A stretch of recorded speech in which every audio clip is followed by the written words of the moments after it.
ಈ ಭುವನ ಚತುರ್ದಶಿ ಪಕ್ಷಿಗಳಲ್ಲಿ ಕ್ಷೇಪ ಮಾಡಿ ವಿಶ್ವದಪ್ಪನ ಪಾಪ ಪಡೆದು ಈ ಭೂಭಾರವನ್ನು ತೀರಿಸುವುದಕ್ಕಾಗಿ ವಾಸುದೇವ ದೇವಕಿಯರ ಹೆಂಡನೇ ಗರ್ಭದೊಳ ಉದ್ಭವಿಸಿ ಲೋಕ ಕಂಟಕನಾದ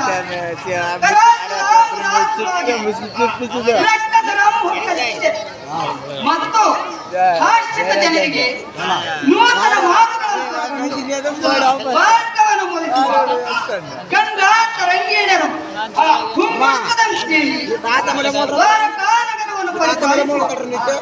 ಸತ್ಯಭಾಮೆಯ ಮತ್ತು ಹಸ್ತಭಾರ್ಯರಾದ ಗೋಪಿಕಾಸ್ತ್ರೀಯರಿಂದ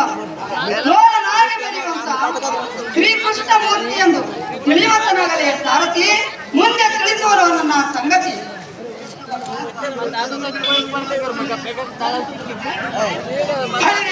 ಸಾರಥಿ ಈ ತಂಗಾಳಿ ಬೀಸುವ ಶೃಂಗರಿಸಿದ ರಂಗಮಂಟಪಕ್ಕೆ ಬಂದ ತಾತ್ಪರ್ಯವೇನೆಂದರೆ ನಮ್ಮ